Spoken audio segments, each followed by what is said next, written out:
Welcome to the Genealogy Happy Hour, a place where new family historians can learn to document their family histories and celebrate their new discoveries.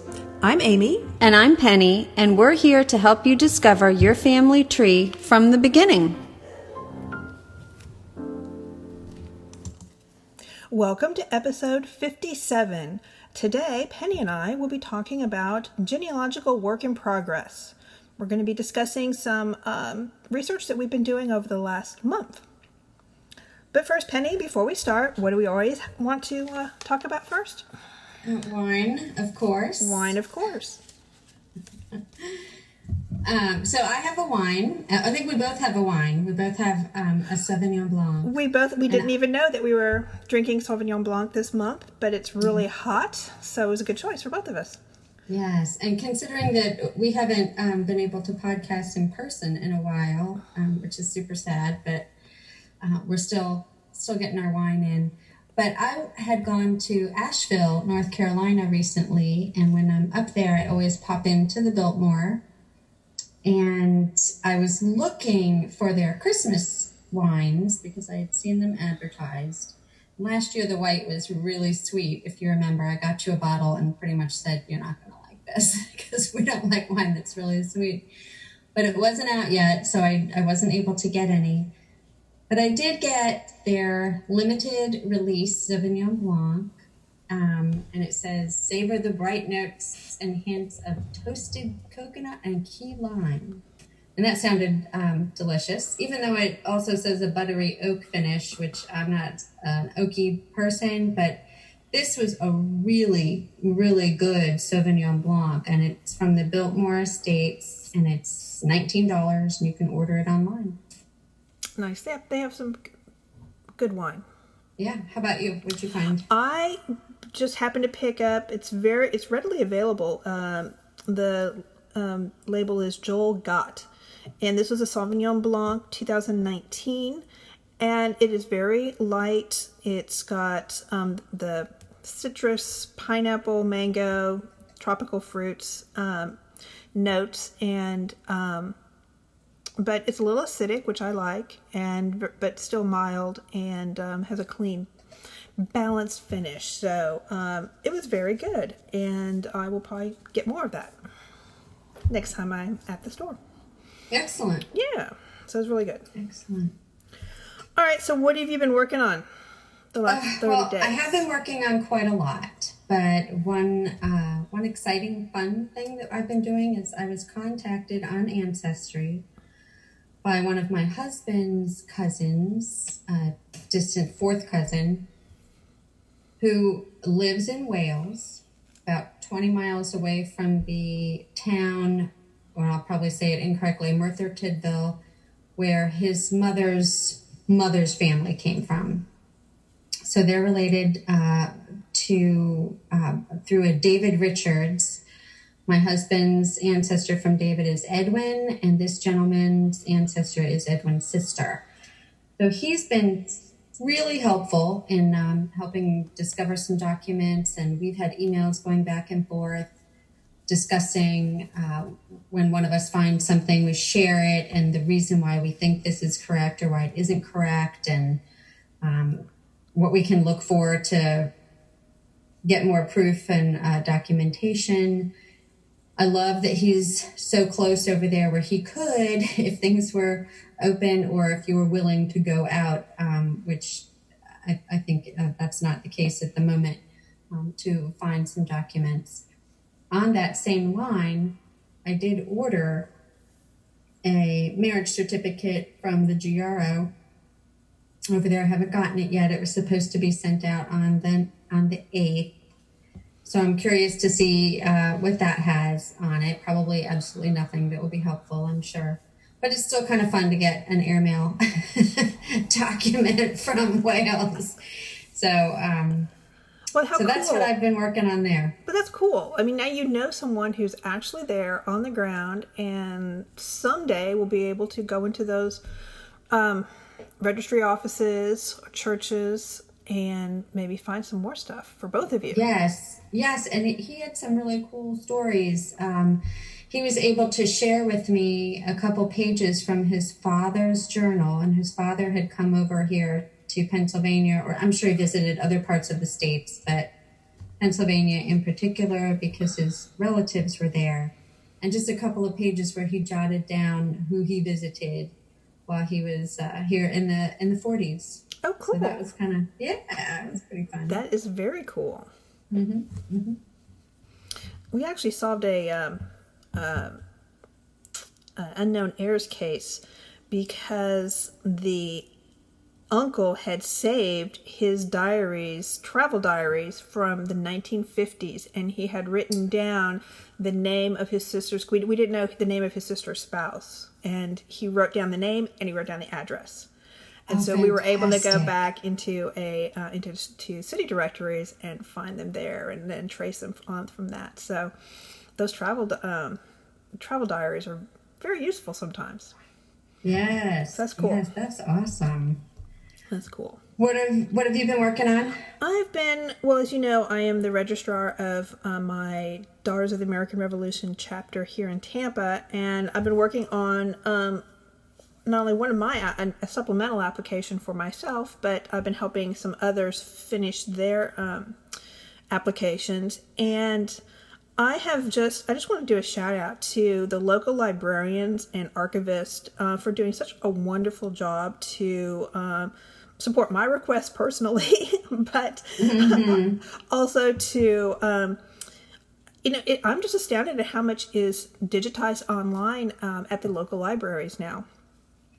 And, I found a citation on Ancestry for an obituary that this woman needed, and it gave the name of the newspaper, the date it was published, the page it was on. It was wonderful. But that newspaper was not on any of the online newspaper repositories like newspapers.com, Genealogy Bank. I looked at, newspaper archives. It wasn't on any of those. So I went to the library in that town, or in the county, I guess, and thinking that I was going to have to put in an ask a librarian request to see if they could send me a copy of the obituary. And lo and behold, they have a whole genealogy archive section, and they had those newspapers digitized. So there they were, right there for free on through the library's website. So, excellent. And because I had the it was indexed already through Ancestry, I was able to go right to the correct newspaper, the publication date, and the page, and there. Just had to scan the one page till I found it. So that was wonderful. And that was, I should do a shout out to Wayne County, Ohio. Their library has a wonderful genealogy section online. So lots of local newspapers have been scanned and digitized and are available there. So that was a great find. I don't think we hit that county on our Ohio road trip. I don't think we did either. No, that was not one that either of us had. Not ringing a bell. No. And then there was another one where I had found, I guess on Find a Grave, there was a gentleman who, there was a memorial posted there, but no photograph of the tombstone. So wasn't sure if that was accurate or not. I did go on to, this is Greene County, Indiana, the Bloomfield Eastern Greene County Public Library, another wonderful genealogical collection, stuff that's been digitized on there, or at least I was able to find the cemetery canvas and is able to find his name listed there, and they had the death records for Greene County. They had the death record index there, so I could go through there, and unfortunately I did not find him there. But a lot of other good things on that website. So local public libraries are a definite must go to when you're looking for local records. So there's some wonderful local libraries out there. I will say too, one other thing that came up this past month, and it was right around the time that we did our last podcast with Melissa Barker on school records. My family, my Burke family, has a Facebook group that's a private group just for our immediate family. And my aunt, who is wonderful, shout out to Aunt Mary, She's been posting, tons of pictures and things that she's been going through on from her parents. And it just so happened at that same time, she started posting all these newspaper articles and playbills from her parents in high school being in play productions and awards and just a variety of different things. And I thought, this is fascinating. And although it's not school records, but it still gives you quite an insight to these people and what they did as young people, what their interests were, which I thought was wonderful. All that stuff, that's great. Everybody should ask some relatives, ask some older relatives what they've got stored away somewhere, because you never know. Absolutely. That's great. Yeah, and that stuff it helps you build a better picture and a better story of the entire family. That's cool. Well, thank you for sharing, Aunt Mary. That's great. And there's one other thing. I'm just going to say this before you get back to your stuff, since I'm totally interrupting your train of thought of what you've been working on. And I think everybody should check this out too. If you are on GEDmatch, which is where you can upload your DNA from wherever you've taken your DNA test, they have a new thing for ancestor. I've totally lost the name because I was on this one page. Let's see. It's called Ancestor Projects, and it'll be over in the right-hand side where all your different DNA applications are listed. What is Ancestor Projects? So Ancestor Projects, when you click on it, there's a sign-up thing where you put in your match number and some other choices that you can select. But as you scroll down, there's a whole bunch of options of things that you can join. Some of them are by last name. Some of them are by area. So if you want to see if you match somebody, here's one, Angus, Scotland ancestors. There's one with the Bass surname. So I joined the Burke surname one, which has it's Burke, Bourke DNA genealogy group, all Burkes welcome. So I joined that and I put my dad's DNA up there because, I can find nothing for him anywhere else. And lo and behold, he matched 6 people. 6, not huge amounts. And but that's six more than he's matched before, ever. Right? We didn't think he was ever going to match. So there's a match. And clearly these people are in this Burke group because they have a Burke in their family tree. Only one has a tree up there. I can't quite figure out how to get to it. So I'm going to really have to do some research on how to triangulate these people or figure out, put them onto my DNA painter and see where all those DNA lines up. And I did listen to a really good webinar on family, the legacy webinars on DNA recently, a lot on triangulation and whatnot. Do I understand it all? Absolutely not. Am I making an effort? Yes. Give me an A+ for effort. So I'm trying. I'm also failing, but I'm trying to understand this DNA stuff.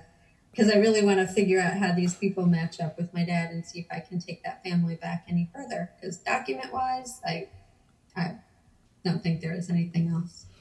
So you've got to get Diane's book back out again. And yes, absolutely. Diane's book has been helpful. Yep. I also have one of Blaine Bettinger's books, also very helpful. Yeah. Yep. I have to do this early in the morning when I'm awake and focused, because by mid-afternoon, late day, I'm like, yeah, I can't focus on anything. But you're trying, and that's great. And it's wonderful that your dad actually matches with some people, and he's not alone anymore with his DNA. I wish there was a Preston project and I could throw that in there, but there wasn't anything for that. Right. I know. We're going to have to go to New York someday and work on To this. Otsego, New York, right? Yep. Because, well, speaking of Otsego, New York, that's one of the other things that I've been working on this month. Coincidentally, we both have ancestors from there now. Because one of my Patriot ancestors settled there after the war, and thankfully his son wrote a journal. It was more of a diary in 1851. It was the year that he passed away, but he outlined his family's history and including his Revolutionary War Patriot father, and then he lists all of his siblings. And I happen to descend from the oldest sibling, his oldest sister. And he records her birth date. He records who she married and that she died in Ohio in 1833. So, and that's the only information we have on her death. And we know that her husband was in Ohio. So that was wonderful. And I found this first on Ancestry because someone has a tree and they had attached different pages from this journal. And I'm not sure if the individual who has the tree or someone else in the family recently discovered that they owned the journal a few years ago and then donated it to a historical society. And they had the historical society cited on there. And I don't know if there's some confusion with either me or I think the names have changed on the societies over the last couple of years. But I went ahead and I just reached out to the repository that I thought that they had donated to just to confirm that they actually owned it. And they came back to me and they said no, that the Fenimore Art Museum and the Farmers Museum was the actual owner of the diary. And then I went to WorldCat and looked it up, and indeed that's where WorldCat does say that the diary is owned now by the Fenimore. So that was like an super exciting find for me. And I just want to thank the archivist who, again, took the time to check their records and then went on WorldCat for me just to confirm that. So that was really nice. And those archives that hold those private papers are always something that we should be looking for. You can search them on WorldCat. You can find them on Archive Grid or the Hathi Trust. Those are 3 websites that you can go on, and even if they're not digitized, you can find out if they own anything having to do with your family. Again, it's not specific. In this particular situation, it was actually under his name, but it could be something more general that you need to search through. But the archivists are more than happy to help you if you tell them what you're looking for and you have that knowledge of what you're looking for. They'll be more than happy to help you. And you'll find I think really cool. what we've learned from this, or one little thing we've learned from this, are that people from Otsego, New York, go to Ohio. Yes. If they're leaving. Yes. That's where they go. Well, right. So you need to look for. And did your Prestons end up going to Ohio? Totally making that judgment based on 2 cases. Yeah. Mm-hmm. So, also, if any of our listeners are in Otsego, New York, and they want to help us out, right? Well, actually, this was really cool because I think I mentioned in one of our last podcasts that I needed help in Vermont, and I actually did some deep dive into family search and for this family because before they went to Otsego, they were in Vermont and in Bennington County, and I was actually able to find digitized the town records for the town that they were from in Vermont. They start right around 1795, I think, and my ancestor would have been born there about that, right after that time period. I was hoping to find a marriage for the couple, even though the marriage is referenced in the brother's book, the brother's diary. But I only found, I think, 2 references to my ancestor's husband. Actually, one was the earmarks. They recorded all the earmarks for their livestock, and his earmark was there. And this was interesting because his name was crossed out on the earmarks. Okay, so what is an earmark again? Okay, so the earmarks are for everybody who had livestock in the area. They would cut the ears on the livestock in different unique ways so they could tell whose animals belonged to whom. So, and then they would record those. So there was actually like a little picture of an ear, and then the cut marks for whether it's one side, both sides, horizontal, vertical, all of the cut marks in for that particular town are different for each individual owner. But his was crossed out. I mean, I think his was recorded around 1800. He's in the 1800 census there. And then there's someone else who takes over his earmarks in about 1805 or 1804. So that means that I know that they probably left the area and relocated to Otsego, because they're there by 1810 in the census. So that gave me an idea of when they left. So it didn't help me with the women in the family, but at least it gave me an idea of. But I love that, looking at the livestock and the markings. It was, gave you a timeline. Yeah. So very cool. It was hard because you have to go page by page. They had marriages and then intermixed with the town voting or who was going to be on the juries. And then there was some more. Unfortunately, there were some families, and it listed the family, the husband and wife, and all of their children and their birth years.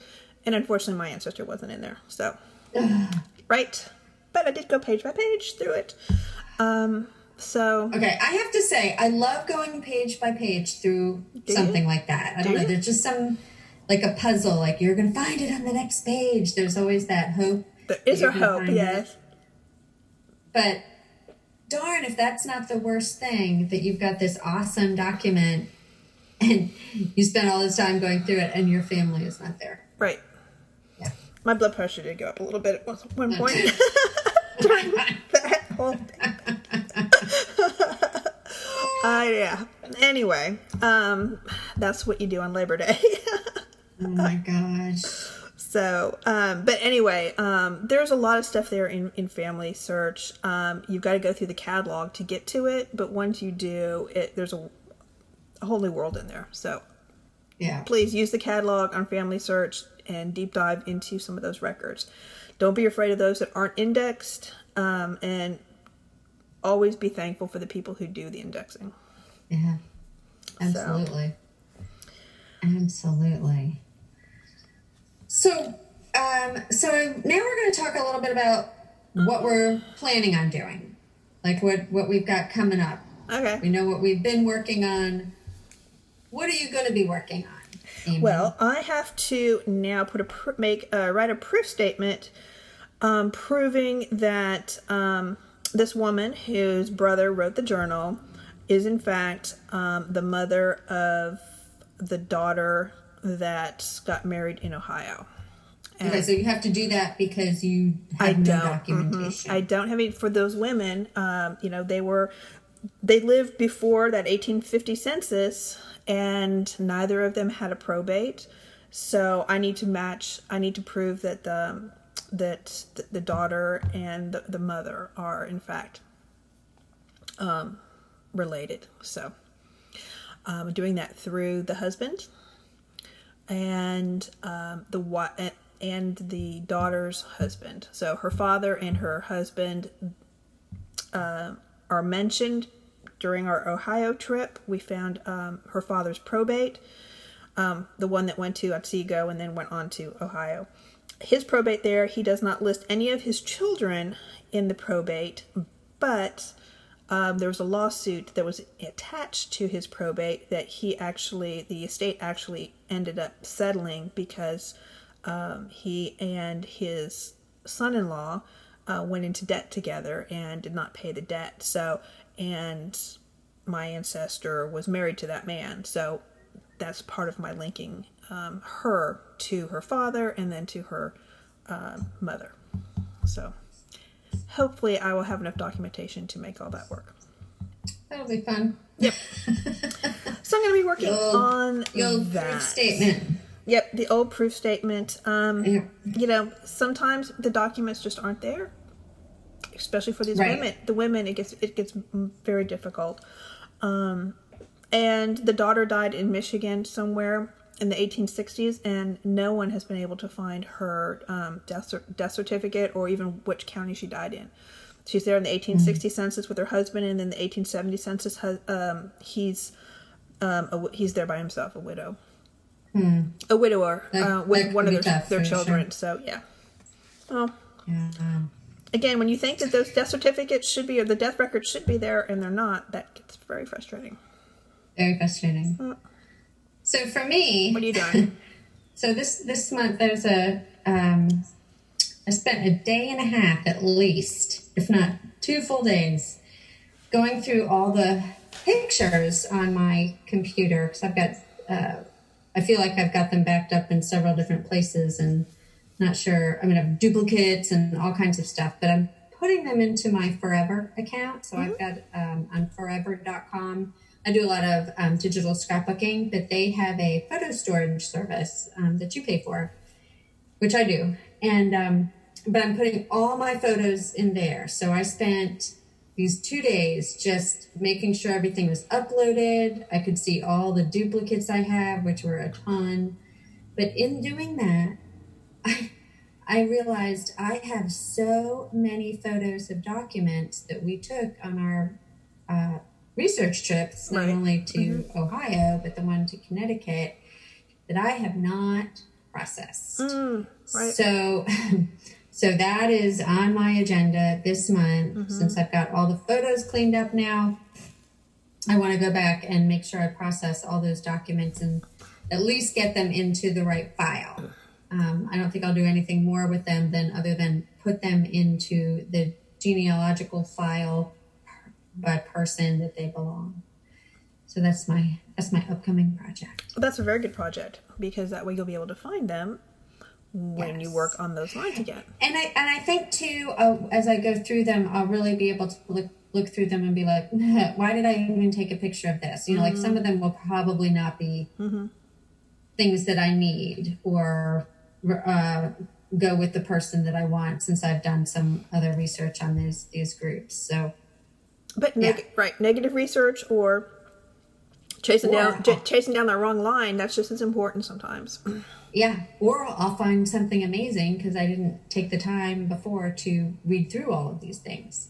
Absolutely. Or you found additional information that now going back, that's why we say always go back and review everything you have, because it could then now put that old research in more context for you. Absolutely. So stay tuned. Stay tuned, right? You may have some huge finds next month when we talk again.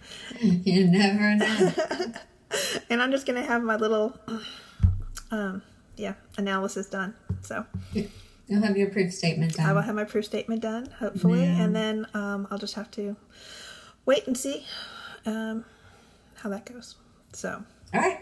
Well, we hope you all are doing some great research out there and learning some wonderful things about your family. And we will share what we've been working on this upcoming month next month.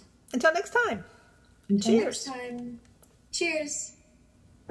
Thank you for listening. Please email us with any questions or comments at genealogyhappyhour@gmail.com. Visit our website, www.genealogyhappyhour.com, for additional resources, books, and wines. Don't forget to drink responsibly and never drink around genealogical documents.